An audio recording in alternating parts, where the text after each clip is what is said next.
Hello and welcome to the All 12 Signs video series for the Virgo new moon. My name's Chloe. I work with card divination, astrology, and I channel multi-dimensional energies through my body. This brings in healing, attunement, and activation codes to the messages that come through in these readings. Apologies for the delay in getting this transit series out. I work with 6-month cycles, so the messages that come through or in these readings are going to serve you until the Virgo full moon next year. I'm reading for Pisces in this video. Let us begin. Pisces rising. How you doing, Pisces? So for those of, I read for the rising signs. So for those of you who don't have Pisces in the first house, look to the house that it does fall in, look to the themes of that house, and you want to apply those themes to the messages that come through, because it will be as if that Pisces energy has now energetically moved to the first house.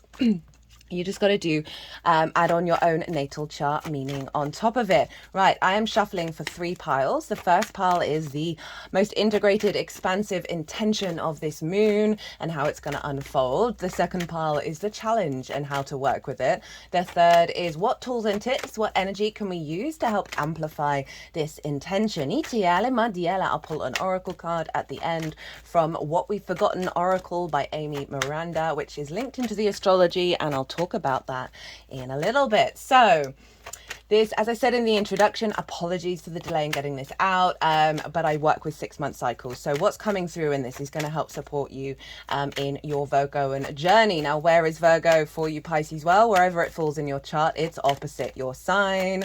For Pisces rising, this is in the 7th house. This is the house of the other.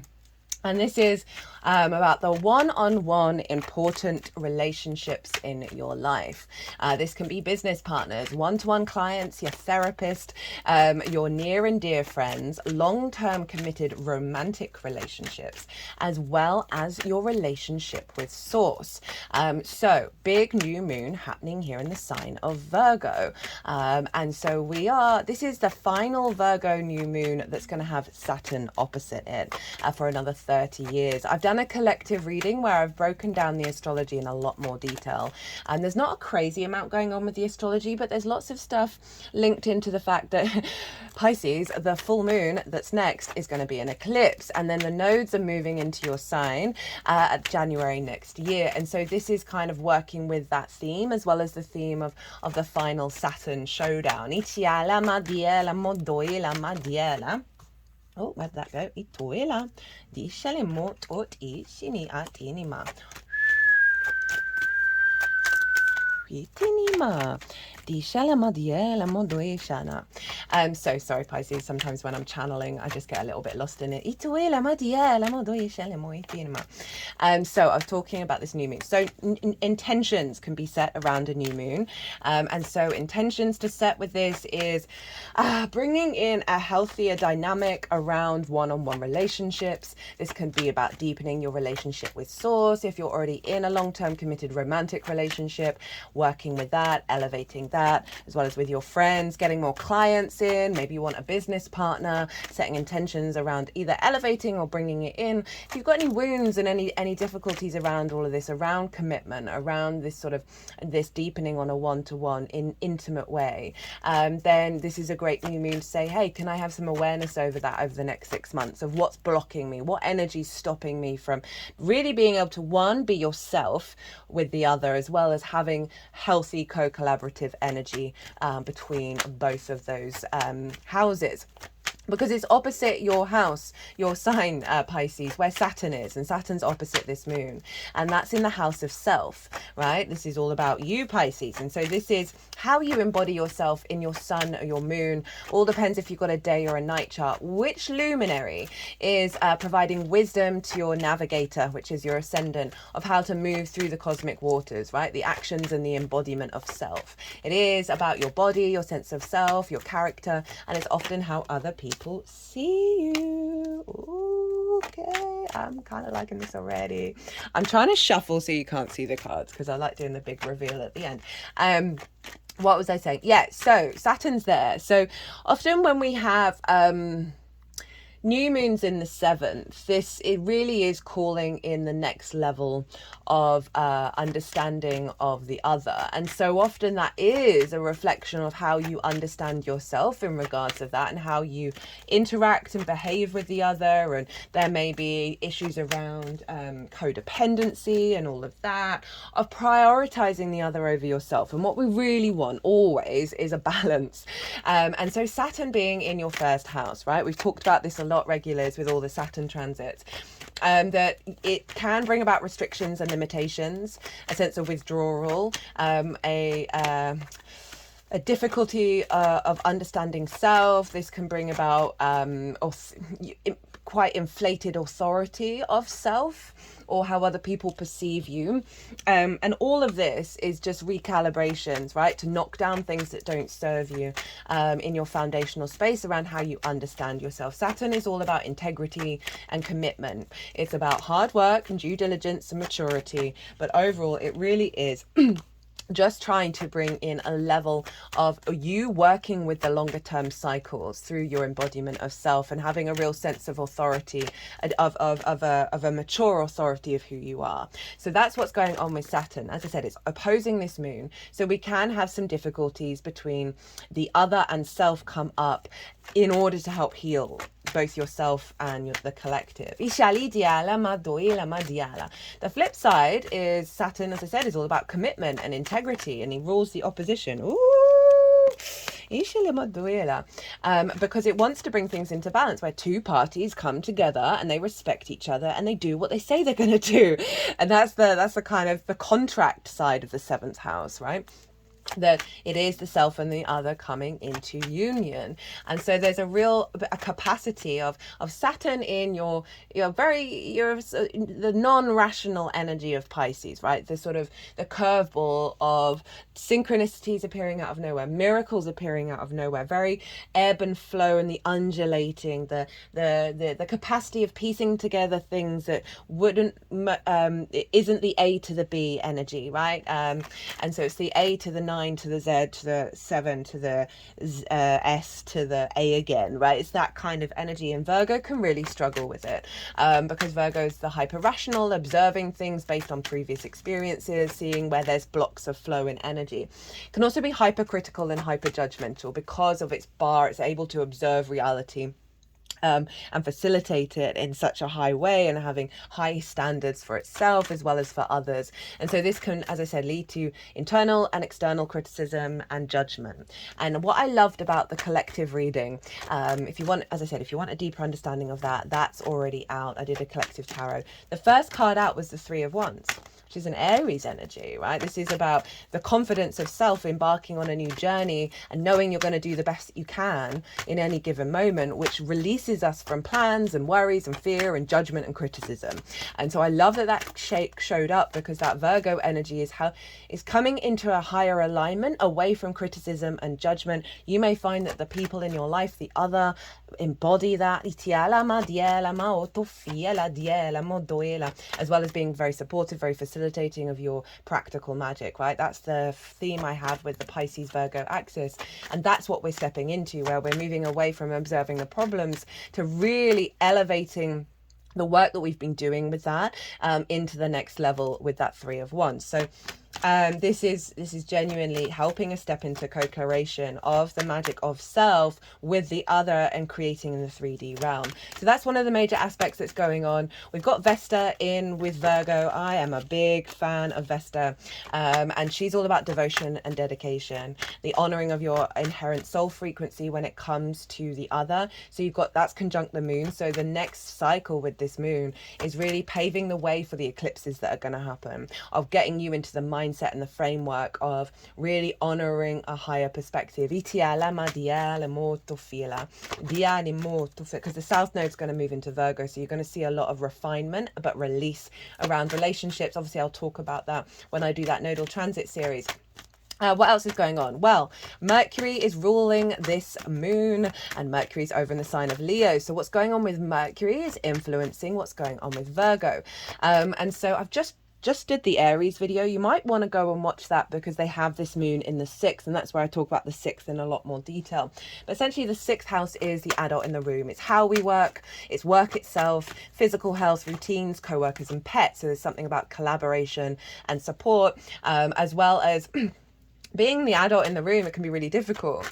We can often prioritize the other, especially if we're in relationships or important people in our life, where we may say self-sacrifice work. We may not look after our physical health. The amount of romantic relationships that I know, when they get together, one of them's been really healthy, they get with someone who isn't, and we lose that. And so that's the kind of thing that I'm talking about, where through unconscious responses learnt from parental figures, past life energy, all of that jazz, we then can establish a level of neglect of ourselves, like our inner child over in the 5th, kicking off addiction and trauma responses. That means that we then, us being the adult in the room, is recreating those neglect cycles with the 6th house, with our physical health and all of those things. So Mercury is there, and so Mercury is influencing this. And I say with the 6th, I think the 6th is incredibly important, that if you need to figure out how you work, and if you don't, you're not going to elevate your relationships. Because if you understand, okay, well, that's how I process things, that's how I figure things out, then you can come into awareness of where that might not be gelling with other people. And the more that you understand and have a deeper knowing of how you work, the more that you've got the strength and energy to help facilitate more co-creation. So I love that Mercury is influencing this new moon from this very healthy house, right, of the relationships in your life. The activation of the influence of bringing in a cycle that is bringing in the capacity to co-create, the capacity to work together, for you to, look after yourself, right? Be the adult in the room and not self-sacrifice that for certain dynamics, right? That can be being burnt out with clients, burnt out with a business partner, where that's just sort of falling away. This new moon is activating and leveling up of that.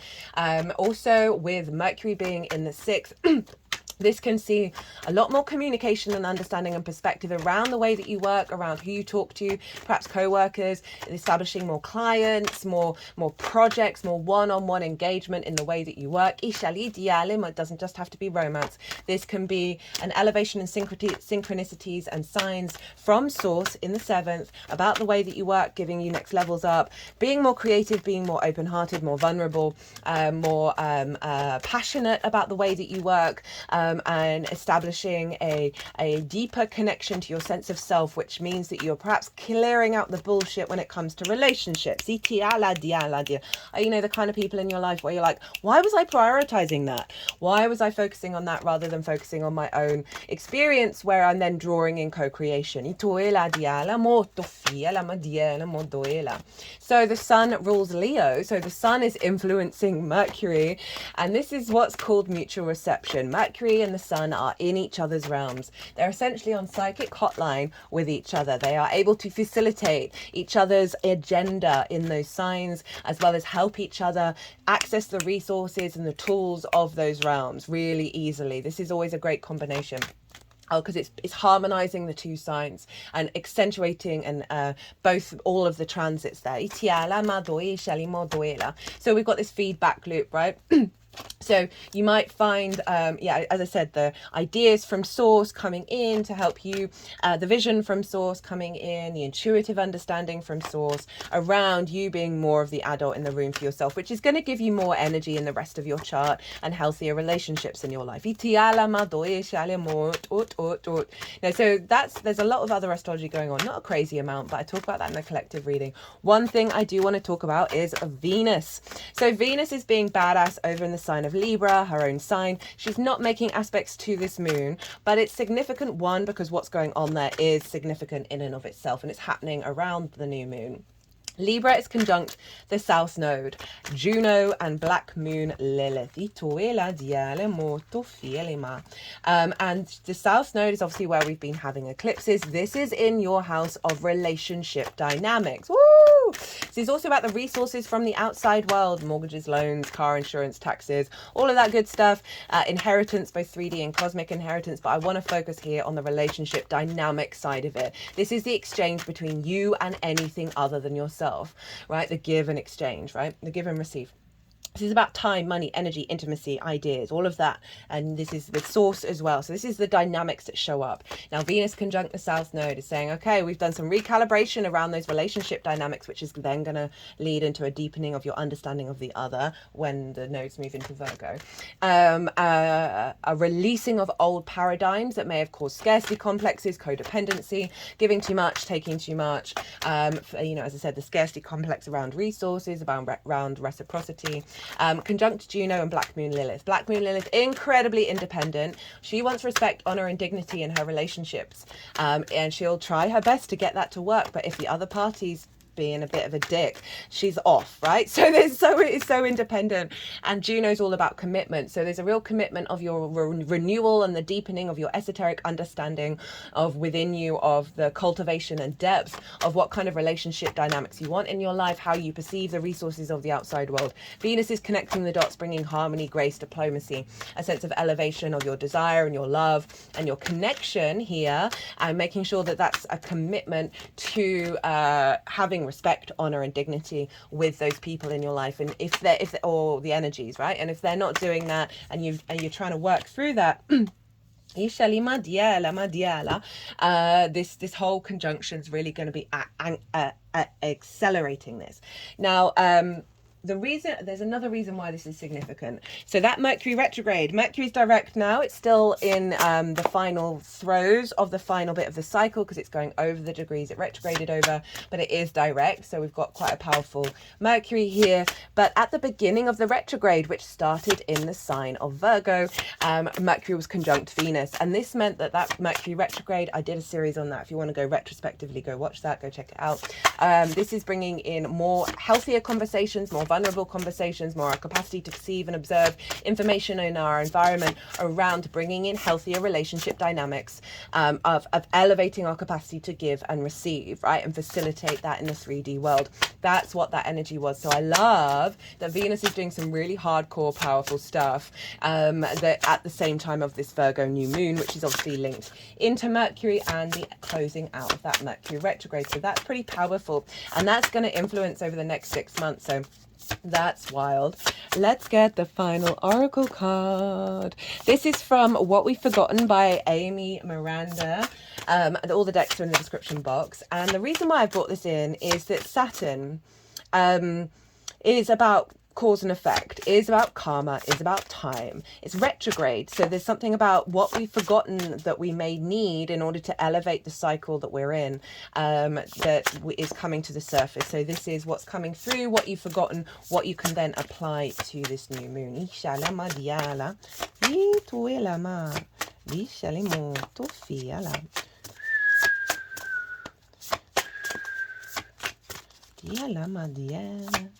What's coming through, my lovely Pisces?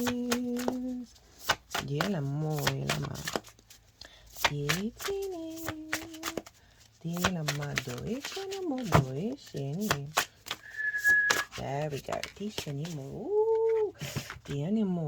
Right, just going to tap into the energies, see what they're doing with this.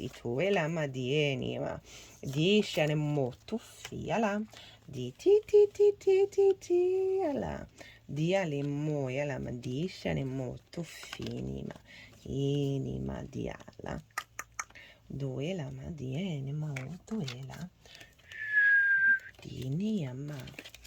Ooh, liking it. So the intention, Pisces, the most integrated and expansive intention of this moon that you can then apply on top of the collective reading, that you're then can be an observation of, and then apply it to what comes up in your own life.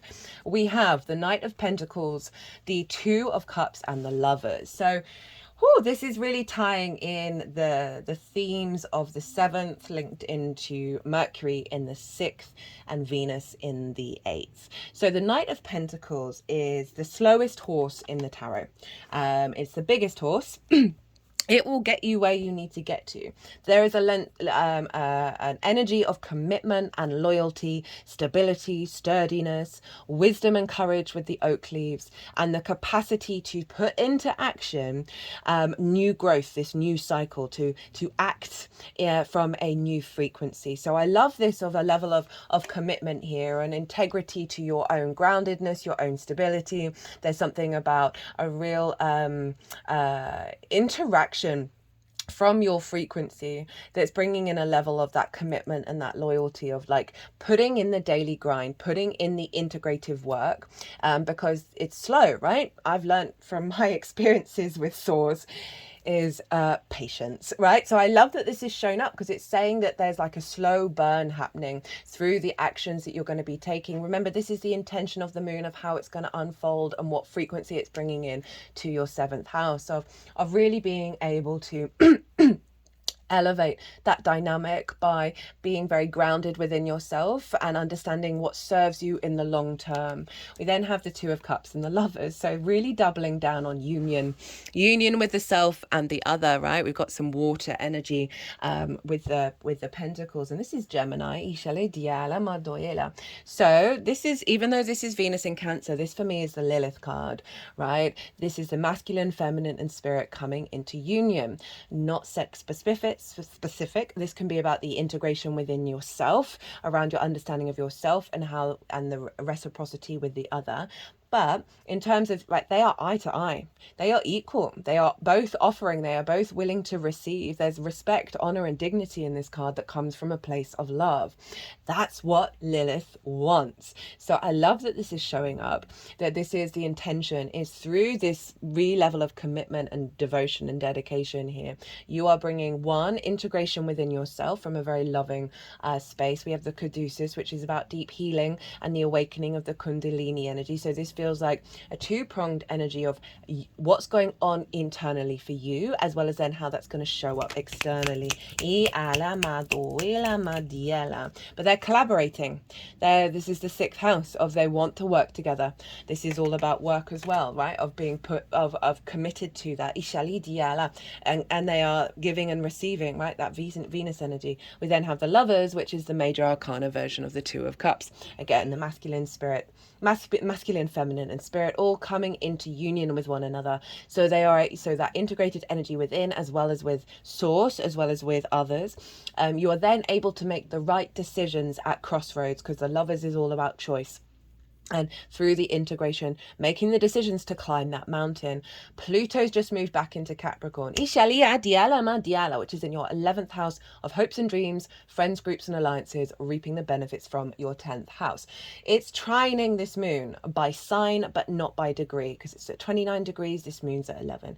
So there's an alignment here of a recalibration around your hopes and dreams. This could be about a romantic partner, friends, groups and alliances, connecting your level of intimacy in the way that you work to bigger groups, which may lead to more clients, as well as reaping the benefits from your 10th house. So this can see an increase in your capacity to work with others in a way that's serving your life purpose, and that being a benefit, right? So this is again, this is this, that mountain energy of the long term, of being able to work with others in the long term, and that means not self-sacrificing. We've got the 3 of Cups at the bottom of the deck. This is all about play, union, alignment, celebration, abundance, flow. Love that. I love that that's a drawing together of energies, but coming from a very joyous, expansive place. That is where you're all celebrating each other. It doesn't mean you have to agree with everybody, but there's a sense of emotional flow, emotional support, intuitive flow when it comes to you connecting with the other, that is bringing more joy into your life. The challenge and how to work with it. We have the 7 of Cups with the 7 of Swords and the Queen of Swords. So the 7 of Cups, this is, for me, this is a channeling card, right? So for some of you, this may be a blockage with channeling with source.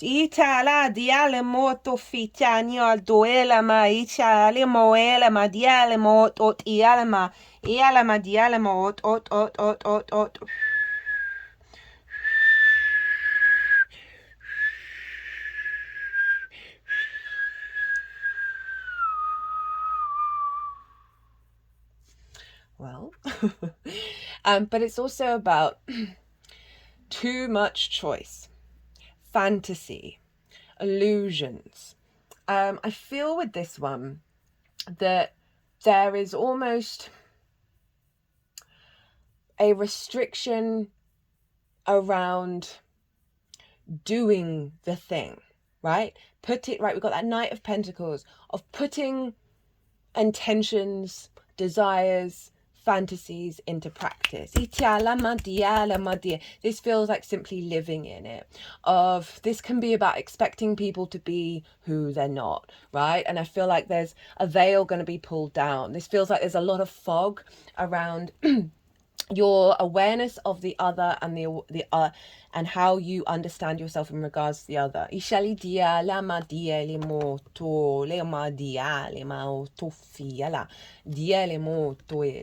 So this is a challenge that's going to come up of this sense of illusion, right? This sense of not really being able to condense down what truly matters to you. It feels like there's a lot of superfluous energy here in regards to what it is that you want from the other, and how with this sort of expectations, that there's something around a level of maturity that's coming in with that Saturn opposition that's just helping you recalibrate to a perspective with these swords that is going to open up more energy. This feels like a lot of clutter. Source can really struggle to co-create with us when there's a lot going on in our energy field that's acting as a shield and blockages to the sort of the surrender energy, right, of releasing the clutter and then co-collaboration.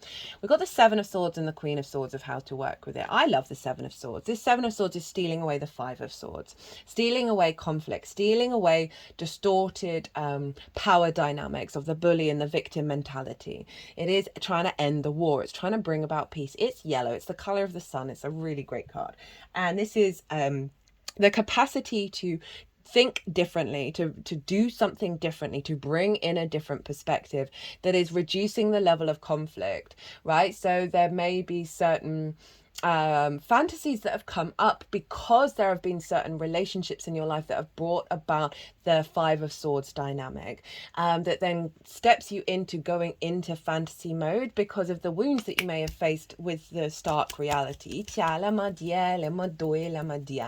want you to focus on yourself and the actions that you take and the core principles you have about yourself, and the way that you can even root them down even further to see what those core messages are, right? The two of swords, this inner balance, this inner union of self. Maybe do some meditations to figure those things out.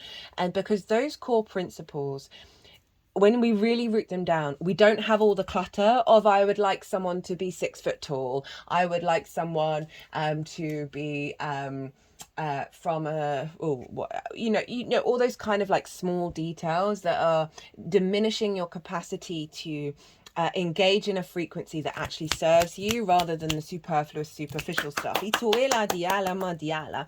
it with the Queen of Swords, and so there's a desire to think differently, as well as to cultivate that perspective.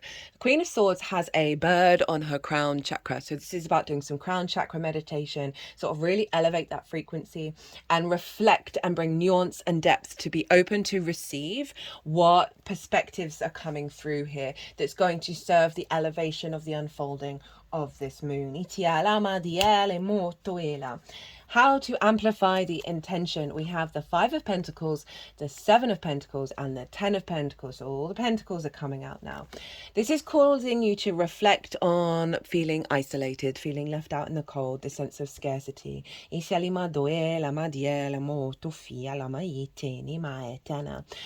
sense of feeling run down, not connected to source because they're not in the church, they're not connected to anyone. They've been in this situation for a while. So there may be very many scenarios where you have felt like this for good reason, and it's coming up in the upright, so it's saying what's going to help is to reflect on that, and really know that you are, and put in the daily grind to tend to new seeds.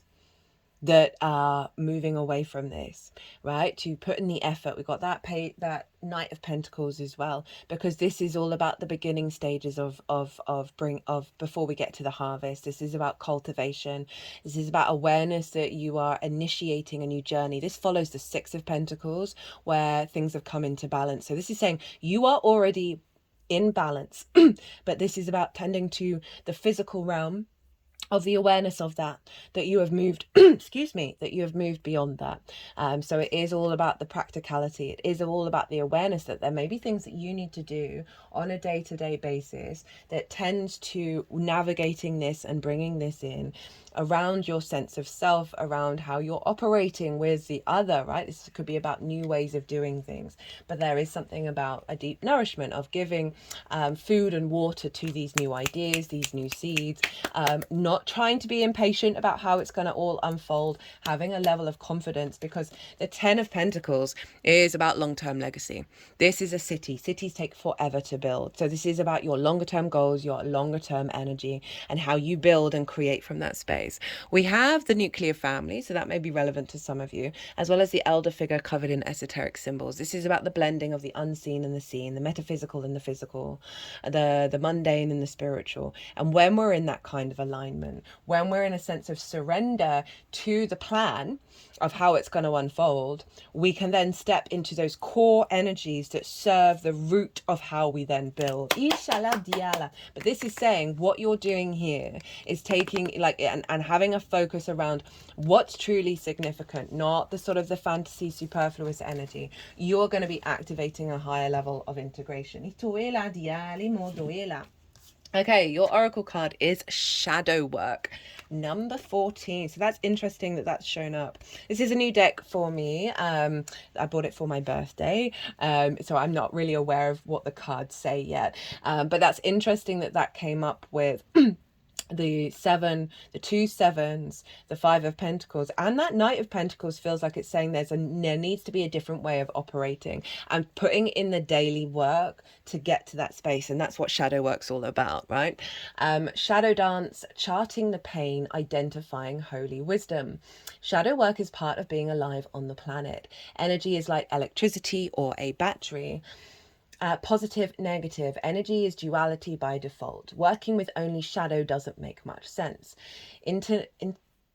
Intentionally, I nearly said internationally, intentionally inviting more imbalance against natural law. No thanks. Shadow work is integration. It is alchemy. We want to work through and illuminate the shadowy territory so we can operate in balance. Moon in Libra, Two of Swords. Ishali diala madoela. Venus over in Libra. Ishali diala moya jali moena. Sometimes our energy needs and obviously that's going to be a Libra eclipse next. Sometimes our energy needs an intervention to move ahead. I was hiding out behind the trauma shed for a long time. You know the trauma shed. It's that place in the back of our mind where we sit with all the awful memories and thoughts. And I wasn't just visiting, I'd moved in. That feels like that Five of Pentacles. But when I finally came out of the darkest moments of my life, I found the most amazing gifts. We can't avoid our shadow. We have to acknowledge them. We have to bring out all the dark and heavy stuff and put it on the table in order to move past it. We have to learn how to dance by working with our own system and doing our own shadow work. We are adding energy to the rebalancing of the whole system. Who would want to only subtract for the rest of their lives? Not me. Adding light is clarity, even in nature. Sunlight always clears the fog. Try reframing some of your own moments of darkness as moments of shadow. How did the illumination happen, or how could it happen? What might need to be done to shine a light and bring things back into balance in your life? What does that balance look like for you? How can you begin to see shadow work as a dance versus a a dance as a rather than a wrestling match? Ooh, Pisces. Wild, love it. You got some shadow work to do, but you have the support to do it. You have the support to do it, and it's going to bring in this. I mean, this is so powerful. Absolutely love this for you, Pisces. As always, an honor and a privilege to read for you. If this resonated, or if you just enjoyed it, hit that like button. It brings me so much joy. If you want a personal reading, all my details are everywhere. My personal readings, if I don't say so myself, have been fire lately. Other than that, Pisces, be good to yourselves, be good to those around you, safe travels, and be well until we meet again.